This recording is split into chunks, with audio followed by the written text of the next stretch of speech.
प्रातः क्लास चल रहा था 26/8/1967। शनिवार को पहले पेज के अंत में बात चल रही थी श्री कृष्ण जन्माष्टमी की।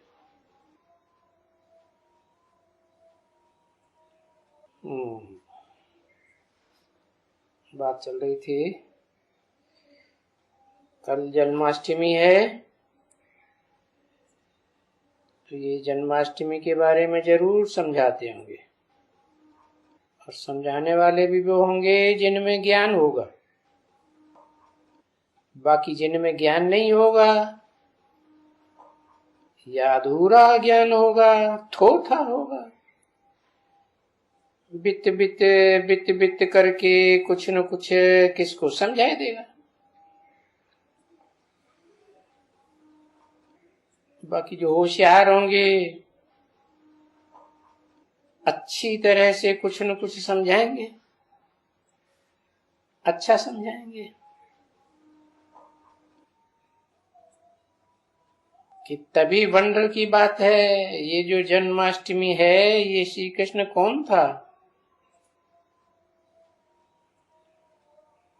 ये तो सतयुग का। किसने बोला?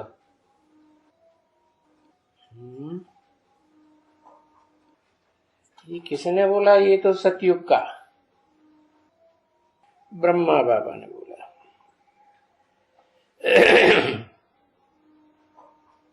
वंडर ऑफ द वर्ल्ड का सहजारा था। अब किसने बोला?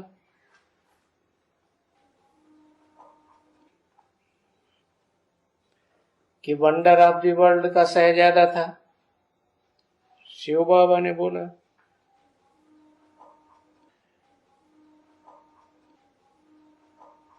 क्योंकि वंडर ऑफ द वर्ल्ड तो पूरी वर्ल्ड तो तभी होती है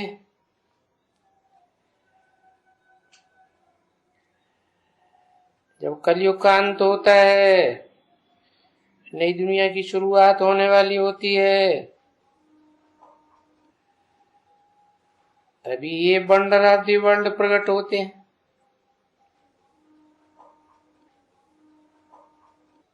तो फिर उन समझने वालों को कथा सुनानी चाहिए कि वंडरफुल वर्ल्ड,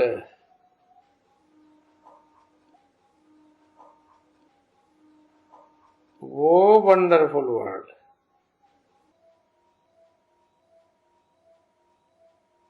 वो सत्ययुग, सत्य का युग, वो कहाँ गया?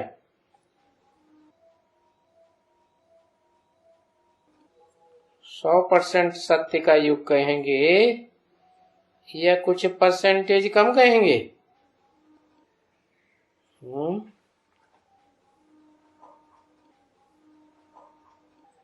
जब 16 कला संपूर्ण कृष्ण पैदा होगा तब कहेंगे स्वयंवर के बाद कि परसेंटेज कम होने लगी। बाकी 100% वर्ल्ड वो तो विष्णु लोक की बात है। वो कहाँ गया? गया थोड़ी, वो वैकुंठ लोक तो वाइब्रेशन की दुनिया है ना।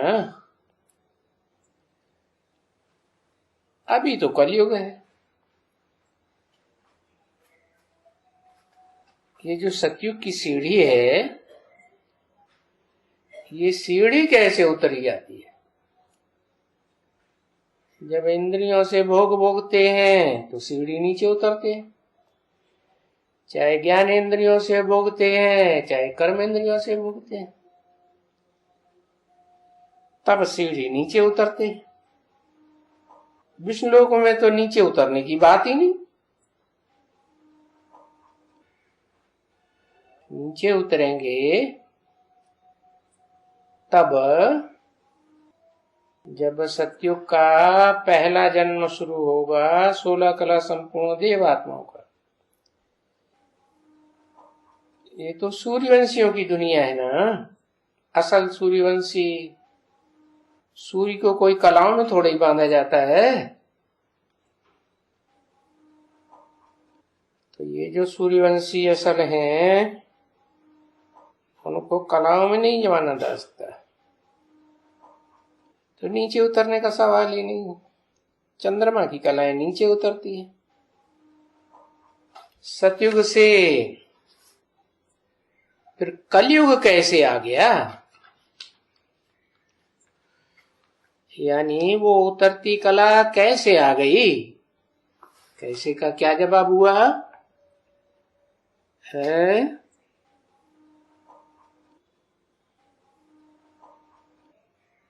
हाँ, देवताएं भी भोगी होते हैं, बल 16 कला संपूर्ण होते हैं, तो भी ज्ञानेंद्रियों का भोग तो भोगते हैं, तो नीचे गिरते हैं, कलाएं कम होती जाती हैं। ऐसे कला कम आ गई, क्योंकि बाप समझाते तो सभी हैं बच्चों को, तो जरूर बच्चों को बुद्धि में आएगा कि हम समझावें क्या, इंद्रियों का भोग भोगने से नीचे उतरते हैं, चाहे आंखें हो, चाहे मुख हो, चाहे जीव हो, चाहे कान हो एक दूसरे की बात सुनने के लिए, उससे नीचे ही उतरते जाएंगे। समझावे खुशी से, बोध से समझावे। बोध माने जो बुद्धि लगा करके जो बात समझाई जाती है उसे बोध कहा जाता है। जैसे कहते हैं बोध गया,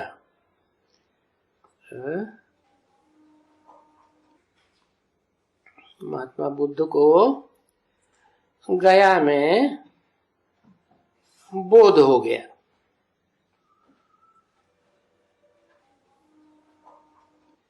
तो एकदम समझावे कि अभी ये कृष्ण भी देखो हुआ। कब हुआ? दिखलाते भी हैं, कृष्ण आ रहा है, श्री कृष्ण आ रहे हैं, कहां दिखलाते हैं? सभी ब्रह्मा कुमारी सेंटरों में पहले बड़ा बोर्ड लगाते थे दरवाजे पर, जो रास्ते में निकलते लोग देखते जावे कि यहाँ तो श्री कृष्ण आ रहे हैं, अभी आ रहा है, कृष्ण का राज्य स्थापन हो रहा है। ये सुन करके तो भारतवासियों को बहुत खुशी होनी चाहिए है, परंतु ब्रह्मा कुमारियों ने तो वो बोर्ड ही उतार के फेंक दिया। तो खुशी हुई या खुशी गायब हो गई? खत्म है। तो भारतवासी कहें कि विदेशी वासी कहें, दिल उनका कहां बसा हुआ है, विदेशियों के साथ या भारतवासियों के साथ? उमंग उत्साह सारा खलास हो गया। क्यों खलास हो गया? क्योंकि पत्थर बुद्धि है। उमंग तो उनको ही आएगा, थोड़ा थोड़ा जो होंगे बारिश। ज्ञान सूर्य आया हुआ है तो सूर्य के बच्चे सूर्यवंशी ही बारिश बनेंगे। ऐसे थोड़े कि जो इस्लाम धर्म में कन्वर्ट होने वाले ब्राह्मण होंगे, नौकरियों के ब्राह्मण होते हैं ना, तो जो नीची कुरी के ब्राह्मण होंगे जिन्होंने कम ज्ञान लिया है, वो तो कर्म भी उल्टे पलटे करेंगे। ऐसों का ही संग मिल जाएगा फिर। जैसा संग वैसा रंग।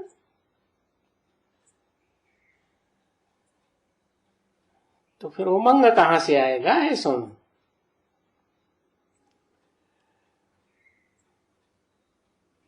बारिश कैसे बनेंगे विश्व के?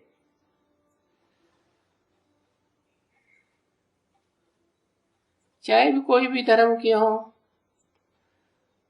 उन धर्मों में जो भी ब्राह्मण सो देवता बनने वाले सतयुग त्रेता में थे, वो द्वापर से जब कन्वर्ट होते हैं दूसरे धर्मों में, तो वो कोई विश्व के मालिक थोड़े ही बन सकते हैं। चाहे क्रिश्चियंस में हो, चाहे मुसलमानों में हो, हिम्मत तो बहुत करते हैं कि हम विश्व के मालिक बने। तो जो इतने तकदीरवान होंगे वो ही तो बनेंगे विश्व के मालिक।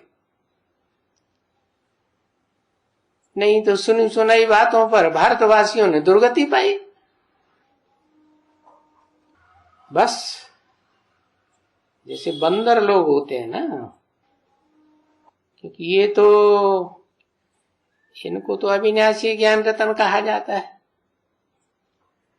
बंदरों को तो भूंगरे चाहिए, उन्हें चने डाल दो भुने हुए तो वो चबेंगे, और रत्नों को, हीरे जवाहरातों को छोड़ दे, फेंक के भाग जाएंगे, चाहे कितने भी चमकीले हो, रोशनी फेंकने वाले हो। ये बंदर लोग हैं, और ये भांति भांति के बंदर होते हैं। कभी वहां जाके देखा है चिड़ियाघर में? भांति भांति के बंदर, कोई काले मुंह वाले, कोई गोरे मुंह वाले, कोई लंबी पूंछ वाले, कोई छोटी पूंछ वाले। ये बंदरों के आगे ये रखो तो वो समझेगा कि ये तो जैसे पत्थर है रतन। ये ज्ञान रत्नों की उन्हें कदर ही नहीं जो ब्रह्मा मुख से निकलते हैं। बस देहधारियों का ही संग करेंगे, देह अभिमान में फूले फलते हैं। और जो जो जो हैं असुल लायक उसके, किसके? हीरे जवाहरातों के। वो समझते हैं अरे ये तो रतन है, और साधारण रतन नहीं है। वो रतनों का तो कभी न कभी विनाश ही हो जाएगा है। भूकंप आएगा तो जमीन में कहां के कहां चले जाएंगे। ये रतन तो अविनाशी ज्ञान रतन है, जो ज्ञान सूर्य बाप आकर के देते हैं। ये रतन तो जन्म जन्मांतर काम आवेंगे, क्योंकि इन रत्नों की धारणा तो आत्मा करेगी ना, देह अभिमानी सांडे थोड़े ही करेंगे। ये ज्ञान रत्नों का सागर है ही बाप। क्या सागर है कि सूर्य है?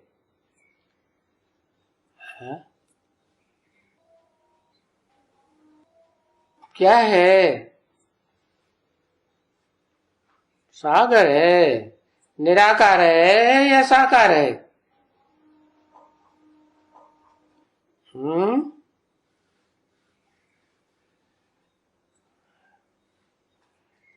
साकार है, सागर साकार है? और सूर्य? सूर्य निराकार। वो जो सूर्य है, स्थूल सूरज चांद सितारे, वो तो साकार हैं, लेकिन उनमें आत्मा नहीं है। उनके मिसल आत्मिक रूप में पार्ट बजाने वाली जो आत्माएं हैं, वो चैतन्य सूरज चांद सितारे अलग हैं धरती के सितारे। उनमें भी कोई जल देवता है, कोई वायु देवता है, कोई पृथ्वी देवता है, भांति भांति के देवता हैं। सागर भी है, तो वो ज्ञान रत्नों का सागर है बाप। उस ज्ञान रत्न के सागर में गोते लगाते हैं, गहराई में जाने वाला गोताखोर होगा तो ढेर सारे रत्न लाएगा। और जो डरते होंगे, अरे ज्यादा गहराई में नहीं जाना ज्ञान की, डूब मरोगे। तो ये जो अभी ज्ञान रतन है, ये कोई सब नहीं धारण करते। बाकी ये कोई स्थूल रतन तो है नहीं बच्चे, नहीं, ये तो ज्ञान के रतन है, जिनकी इतनी वैल्यू है। कितनी है? वो रत्नों की वैल्यू तो एक जन्म के लिए, और इन रत्नों की वैल्यू तो जन्म जन्मांतर के लिए रहेगी। यही रतन स्थूल रतन भी बन जाएंगे। इन रत्नों को जो जितना धारण करेगा, वो स्थूल रतन का साहूकार भी बनेगा। अच्छा, तो फिर वो वैल्यू क्या है ज्ञान रत्नों की? ये कोई बेचने की चीज है क्या? है? नहीं नहीं, ये तो धारण करने की चीज है, और ये दूसरों को धारण कराने की, बांटने की चीज है, दान करने की चीज है। क्योंकि एजुकेशन होती है ना, तो वो जो स्कूल में बच्चे पढ़ते हैं वो भी एजुकेशन है, समझो। कोई छोटा इम्तिहान पढ़ते हैं तो समझेगा ये भी रतन है। परंतु क्या नकली पाई पैसे के, उनकी तो पाई पैसों की वैल्यू है। उसके भेंट में जो तुम ज्ञान रतन धारण करते हो, ये तो पाई पैसे की वैल्यू है। ये तो जो एजुकेशन देते हैं वो मनुष्यों की बनाई हुई परंपरा है। जैसे आजकल की प्रजातंत्र सरकार में जो एजुकेशन चल रही है, वो किसकी बनाई हुई थ्योरी? मैं काले की गोरे, मैं गोरे की नहीं है, ये काले की है, तो काला ही बनाएगी ना। पाई पैसे की वैल्यू है। अगर भक्ति मार्ग के ये शास्त्र वगैरह पढ़ते हैं, वो भी तुम्हारे ज्ञान रत्नों की भेंट में उनकी वैल्यू कम है, क्योंकि भांति भांति के मनुष्यों के बनाए हुए शास्त्र हैं। ऊंच ते ऊंच बाप का दिया हुआ गीता ज्ञान का शास्त्र तो है नहीं कोई, और वो तो कोई पुस्तक लिखते भी नहीं है। ये तो मनुष्यों ने बैठ के पुस्तक लिखी है, जिसमें गीता का भगवान ही कृष्ण डाल दिया। अब कृष्ण बच्चा, वो क्या गीता का राजयोग सिखाएगा? बच्चा क्या राज की बातें जाने। अच्छा, हाँ, ये जो शास्त्रों वास्त्रों का ज्ञान है, वो दुनियावी ज्ञान से फिर भी थोड़ा अच्छा है। क्यों? क्यों अच्छा है? अच्छा है तो फिर लोगों की श्रद्धा क्यों हटती जा रही है शास्त्रों वास्त्रों से? कुछ सच्चाई अगर है तो सच्चाई को तो दुनिया सब पसंद करते हैं। तो फिर शास्त्रों का ज्ञान जो है वहां से बुद्धि लोगों की क्यों हट रही है? आज की दुनिया भी पढ़ाई पढ़ने में क्यों इतनी बुद्धि जा रही?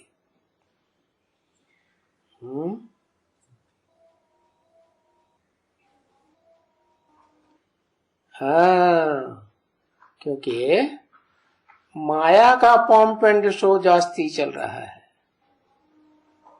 माया ऐसा पॉम्प एंड शो फैलाती है कि शास्त्रों वास्त्रों की पढ़ाई भी नहीं पढ़ने देती है, क्योंकि शास्त्रों की पढ़ाई से ईश्वर का ज्ञान टैली किया जा सकता है? और शास्त्रों की पढ़ाई के लिए पैसा चाहिए? पैसा तो नहीं चाहिए। फिर भी बाप कहते हैं शास्त्र पढ़ना दुनियावी पढ़ाई से तो बहुत अच्छा है, समझा ना? क्यों? साधु संत महात्मा जो बड़े बड़े एकदम महात्माएं हैं, विद्वान पंडित आचार्य, शास्त्रों की अथॉरिटी हैं, और उनके पास तो लाखों रुपया इकट्ठा हो जाता है। ऐसे ही मत्था भी टेकते हो जा करके, और वो जाकर के लेते हैं।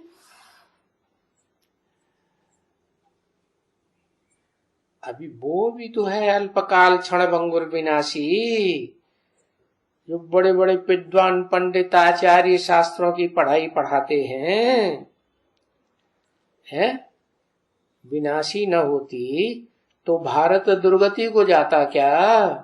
भारत में तो शास्त्रों की पढ़ाई पढ़ते चले आ रहे हैं, हिस्ट्री देख लो। इतना और देशों में तो नहीं हुई है, परंतु वो उनका समझने का दृष्टिकोण ही अलग। जैसे जर्मनी वालों ने बहुत शास्त्रों की पढ़ाई पढ़ी,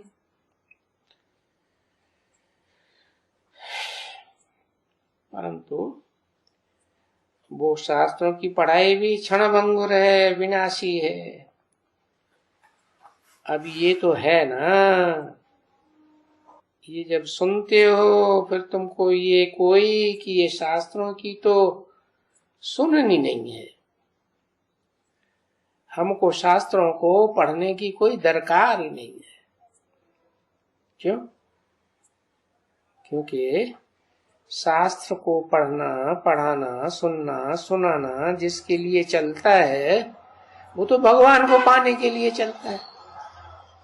और भगवान तो कोई को आज तक मिला नहीं। हजारों साल से शास्त्र पढ़ते चले आए, सुनते चले आए, सुनाते चले आए, तो इन शास्त्रों की भी हमको कोई दरकार नहीं। हमको तो भगवान मिल गया ना प्रैक्टिकल में।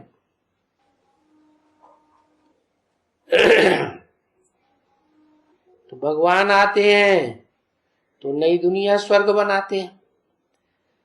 वहां कोई स्वर्ग में LLB की पढ़ाई थोड़ी ही होगी है कि वहां वकील बैठे हैं, कोर्ट कचहरी चले, या कोई सर्जन वगैरह बनना होता हो। ऐसे भी नहीं है कि चीड़ फाड़ करेंगे शरीर की, नहीं। वहां ये सब नॉलेज होती ही नहीं। क्यों नहीं होती? क्योंकि वहां तो सबके शरीर स्वस्थ रहते हैं, हो ही नहीं सकती है। क्या नॉलेज है? ये दुनियावी नॉलेज है या शास्त्रों की नॉलेज है? नई दुनिया में, स्वर्ग में नहीं हो सकती है। जो भी यहाँ की नॉलेज है वो न स्वर्ग में होगी न नरक में होगी। कहाँ होगी? संगम में। संगम में? अरे संगम तो सतयुग त्रेता का भी है, द्वापर कलयुग का भी है। क्यों संगम नाम लेते? हमेशा कहना चाहिए पुरुषोत्तम संगम युग। ऐसा संगम जिसमें पुरुषों में, पुरुष माने आत्माएं, आत्माओं में उत्तम आत्मा प्रसिद्ध हो जाए संसार में।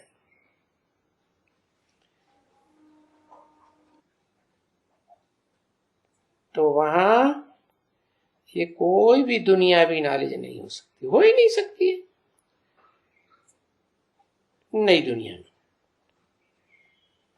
जो भी यहाँ की इस दुनिया की नॉलेज है वो वहां नहीं हो सकती।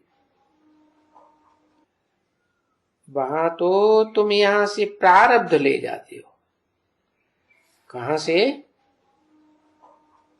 यहाँ पुरुषोत्तम संगम युग से पुरुषोत्तम जैसा बनने की प्रारब्ध ले जाते हो। नर से नारायण जैसा बनने की प्रारब्ध ले जाते हो। तो तुमको जन्माष्टमी के दिन ये सब समझाना है। क्या क्या समझाते होंगे? जरूर समझाएंगे ना। तो कल है उनकी जन्माष्टमी।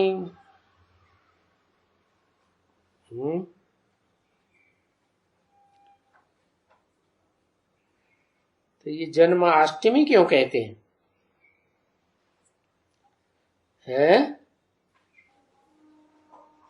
अरे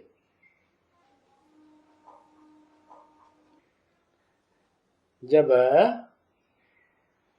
ऊंचे ते ऊंचा प्रिंस है, ऊंचे ते ऊंचे महाराजा विश्व के मालिक का बच्चा है, तो अष्टमी क्यों कहते हैं? नई दुनिया का फर्स्ट बच्चा है या लास्ट बच्चा है या मध्य का बच्चा है? क्यों कहते हैं जन्माष्टमी?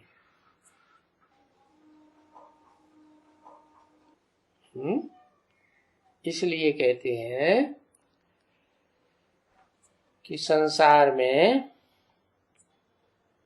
जो विधर्मी आत्माएं हैं, दूसरे दूसरे धर्म की आत्माएं, वो राक्षसी स्वभाव की है।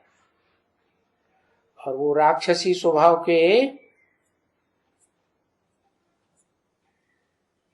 अपने को पहले प्रत्यक्ष करने की उम्मीद रखते हैं। क्या? अपने बाप को नहीं प्रत्यक्ष करेंगे। क्या करेंगे? मेरा नाम बाला हो जाए, मेरे हाथ में ताकत आ जाए, मैं बादशाह बन के बैठ जाऊं, बाप को भले जेल में डाल देंगे। ऐसे ऐसे होते हैं। तो बताया कि जो राक्षसी स्वभाव के जितने जास्ती हैं वो पहले प्रत्यक्ष होते हैं। उनकी जन्माष्टमी नहीं गएंगे। क्या? पहले प्रत्यक्षता रूपी जन्म होता है और फिर नंबरवार जैसे जैसे होंगे वैसे वैसे प्रत्यक्ष होते जाएंगे। तो कल है उनकी जन्माष्टमी। तो बाबा की तो मुरली नहीं चाहिए ना है? जन्माष्टमी की बातें बताने के लिए बाबा की मुरली बैठ के सुनाएंगे क्या? उनको कुछ समझ में नहीं आवेगी। पर बाबा की तो मुरली अनेक बार बजी है तुम्हारे सामने कि भाई ये समझाने का है और इन बातों पर बुद्धि से विचार सागर मंथन करना है। तब तुम्हारे पॉइंट तुम्हारे पास बुद्धि में निकलेगी। क्या? बाबा सीधे सीधे ऐसे ही थोड़ी बताते हैं क्या कि असुर पहले प्रत्यक्ष होंगे, असुरों की इच्छा होती है हमारा नाम बाला हो, बाप जाए भले बड़े गड्ढे में। और भारतवासियों की क्या है परंपरा है? फर्म का नाम भी खोलेंगे तो बाप का नाम, एंड सन्स कंपनी, पहले बाप का नाम उजागर करेंगे, बाकी एंड सन्स कंपनी लिख देंगे, बच्चों का नाम नहीं लिखेंगे। नाम भी कहीं लिखेंगे, साइन भी करेंगे तो बाप का नाम पहले और अपना नाम बाद में। जैसे शिव शंकर, क्या? शंकर को तो महादेव कहते हैं ना। तो देवताओं में जो बड़े से बड़ा देवता हुआ, मनुष्य से जिसको देवता बनाया, वो तो संसार का बड़े से बड़ा बाप हो गया। तो वो उसके द्वारा ये परंपरा चली क्या कि बाप का नाम पहले और महादेव शंकर का नाम बाद में। तो ये विचार सागर मंथन करने की बातें हैं। विचार सागर मंथन भी न करेंगे तो जो बाबा समझाते हैं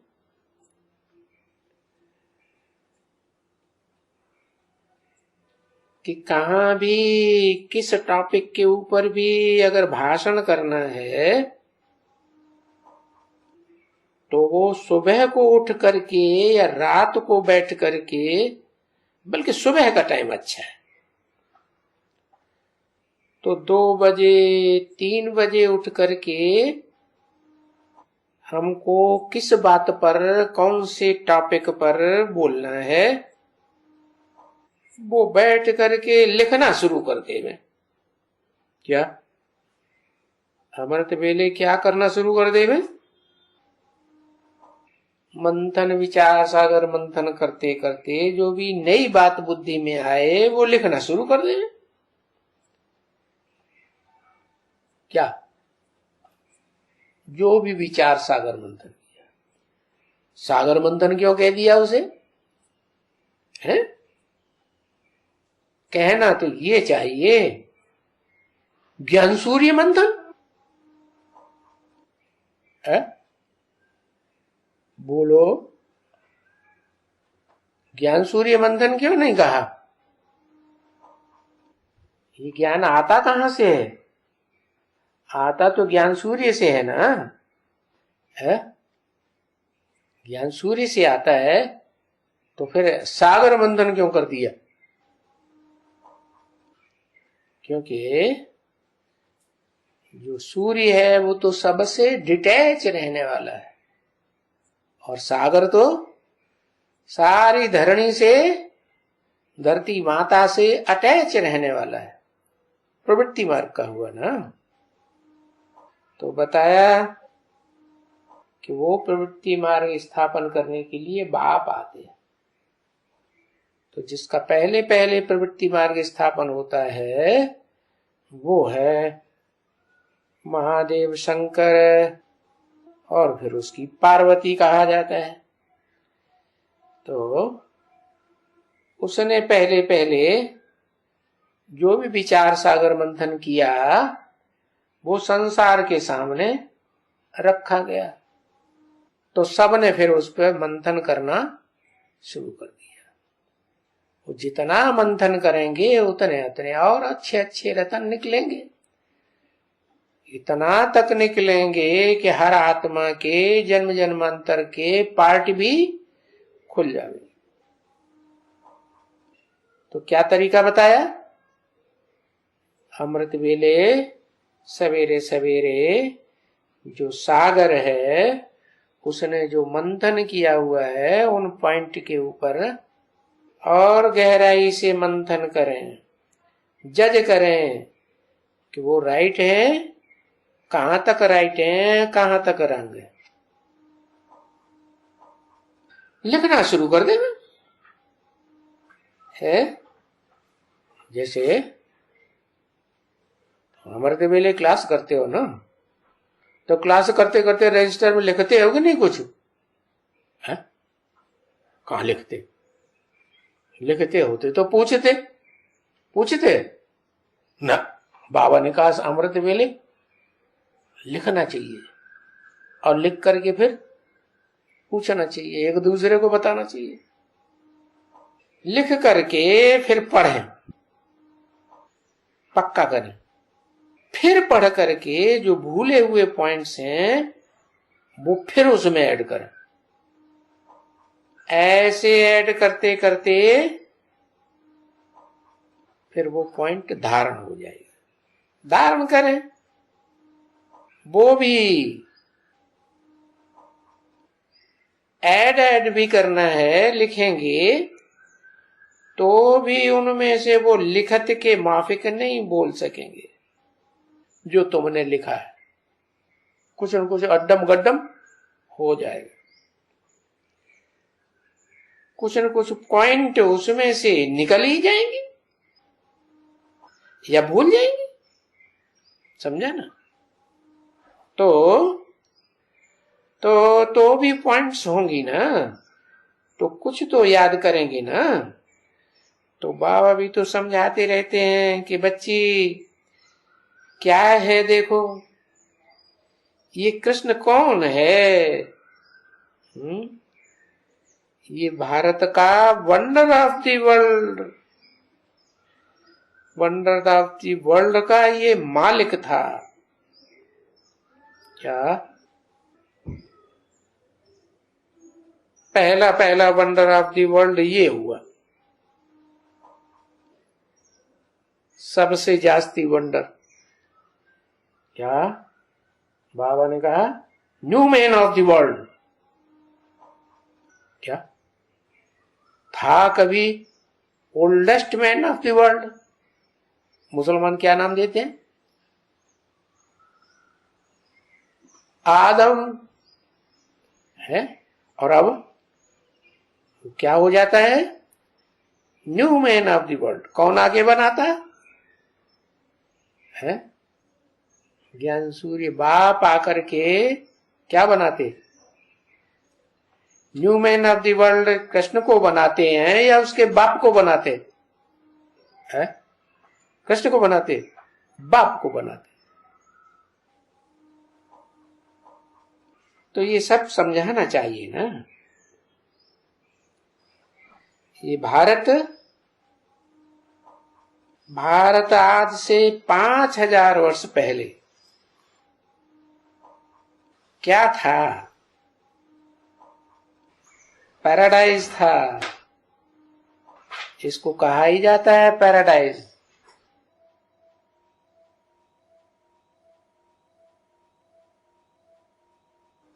उस पैराडाइज का मालिक था। क्या?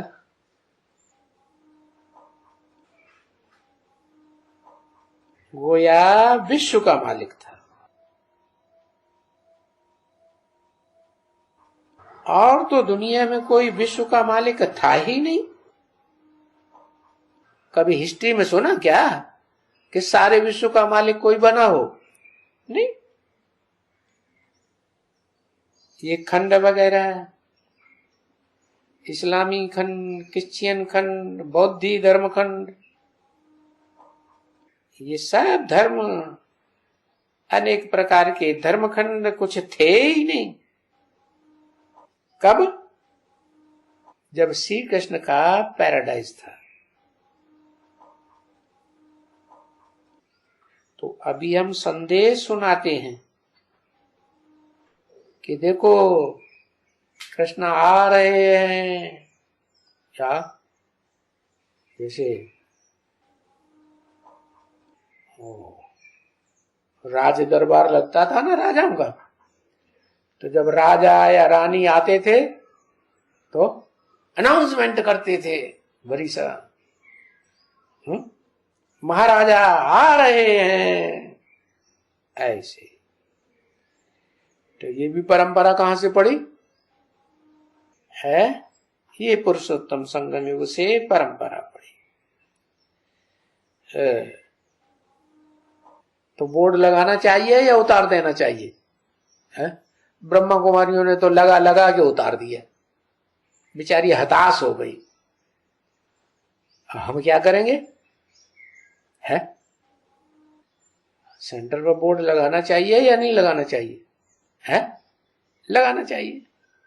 श्री कृष्ण आ रहे हैं, क्योंकि कब आ रहे हैं? इस लड़ाई के बाद। जो महाभारी महाभारत लड़ाई सामने खड़ी है, जिस महाभारी महाभारत लड़ाई में भगवान ने राजयोग सिखाया था। क्या? पहले महाभारत लड़ाई हुई थी या पहले गीता ज्ञान सुनाया था? या पहले भागवत हुई थी? है, पहले क्या हुआ था? पहले भगवान ने गीता ज्ञान सुनाया, फिर गीता ज्ञान सुन करके गोपियां भागी मुरली सुन करके। गीता ज्ञान को ही उन्होंने मुरली मीठी तान कह दिया।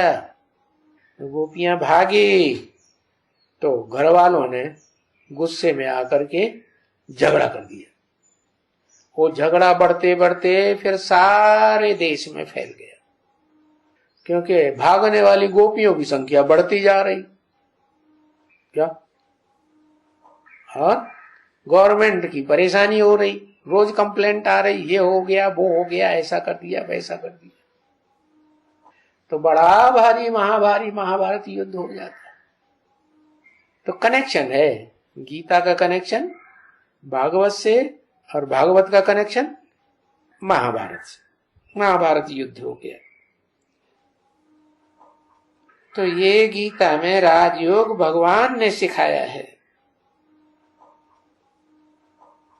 इसको राजयोग कहें या दूसरा नाम क्या कहें, योग बल कहें, क्या नाम कहें, वशीकरण मंत्र कहें। हाँ, वशीकरण मंत्र भी कहें। कितनों को बस में कर लिया? 16,108 को बस में कर लिया। तो थरथल्ला मच गया सारी दुनिया। ये तो वंडर ऑफ द वर्ल्ड आया। ऐसा न्यूमैन अब दुनिया में किसी ने कहीं देखा ही नहीं। लड़ाई के बाद वो राजा बनने का है। कौन? वो न्यूमैन ऑफ द वर्ल्ड, डबल सिरताज बनने का है। डबल सिरताज माने, डबल ताज माने एक सारी दुनिया की सेवा, ईश्वरीय सेवा का ताज, और दूसरा प्योरिटी का ताज, पवित्रता का ताज। इसीलिए तो कृष्ण के मस्तक में क्या दिखाते हैं? प्योरिटी के ताज की निशानी मयूर पंख दिखाते हैं। और भारत का राष्ट्रीय पक्षी कौन सा माना जाता है? मोर माना जाता है। क्यों? क्योंकि वो ऐसा बढ़िया डांस ज्ञान का करता है, जिस ज्ञान डांस को देखने के लिए जानवर तो क्या, मनुष्य भी जू में जाते हैं देखने के लिए। जंगल में तो मोर नाचते ही हैं, गीत भी बनाई दिए। क्या? जंगल में मोर नाचा, किसने देखा? कोई बहुत खुशी में आके बोलते, कोई ने नहीं देखा, हमने देखा, हमने देखा, हमने देखा। तो खुश रहना चाहिए ना, कि चेहरा लटक के 2.5 किलो का हो जाए। कैसा होना चाहिए है? कैसा होना चाहिए? खुशनुमा चेहरा होना चाहिए। क्योंकि पवित्रता का ताज भी तो पुरुषार्थ करते रहते हैं ना। किस बात के लिए? पवित्रता का ताज धारण करने के लिए। तो तुम बच्चों को इस स्मृति में आना चाहिए ना कि हम ऐसे पवित्रता के ताजधारी बन रहे हैं। सारी दुनिया, सारे विश्व के सेवा के ताजधारी बन रहे हैं। जिसकी प्रैक्टिस होगी वो बैठ करके ऐसे ऐसे मुरली भी चलाएंगे, क्या? और दूसरों को समझाएंगे भी।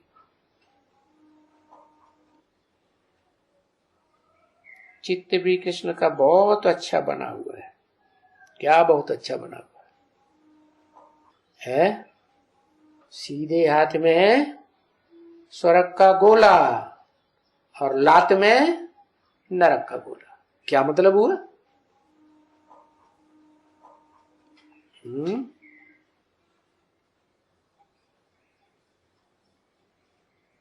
सीधे हाथ में स्वर्ग का गोला, सीधे हाथ में माना क्या? सीधा हाथ राइट हैंड किसे कहेंगे? ला रहा है सीधा हाथ। सीधा हाथ क्या होता है? और लेफ्ट हैंड क्या होता है? है, कहते हैं भगवान को 3 पत्नियां बताई जाती।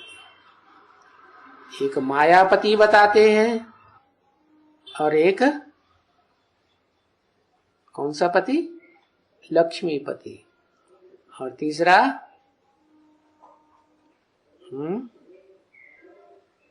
क्या? त्रिक्या। हाँ, प्रकृतिपति कहा जाता है। मायापति, प्रकृतिपति और लक्ष्मीपति। तो माया तो अपनी माया फैलाती है, लोगों को भगवान से दूर करती है। तो वो तो क्या पत्नी बनने काबिल हुई, वो तो और ही गुप्त कर देती है। तो 2 रह गई। कौन कौन? लेफ्ट हैंड वाली प्रकृति है और देह अभिमानी, और राइट हैंड वाली लक्ष्मी। तो वो लक्ष्मी जो है जब मैदान में आती है सेवा के फील्ड में, तो क्या लाती है? स्वर्ग का गोला लाती है। क्योंकि लक्ष्मी से ही कृष्ण बच्चे की प्रत्यक्षता होनी है। माता है ना, तो माता से किसका जन्म होगा? बच्चे का जन्म होगा। तो बताया कि राइट हैंड में दिखाओ क्या? स्वर्ग का गोला। और लात में दिखाओ क्या? नरक का गोला। तो डबल सिर ताज दिखाते हैं। ये सब तुम समझाएंगे। और चित्र भी कृष्ण का बहुत अच्छा बना हुआ है, उसमें दिखाते हैं, लिखा हुआ भी। लड़ाई के बाद है क्या होगा? श्री कृष्ण आ रहे हैं। बहुत फर्स्ट क्लास लिखत होनी चाहिए, जो दूर से सड़क पर चलते चलते लोग पढ़ते चले जाएं।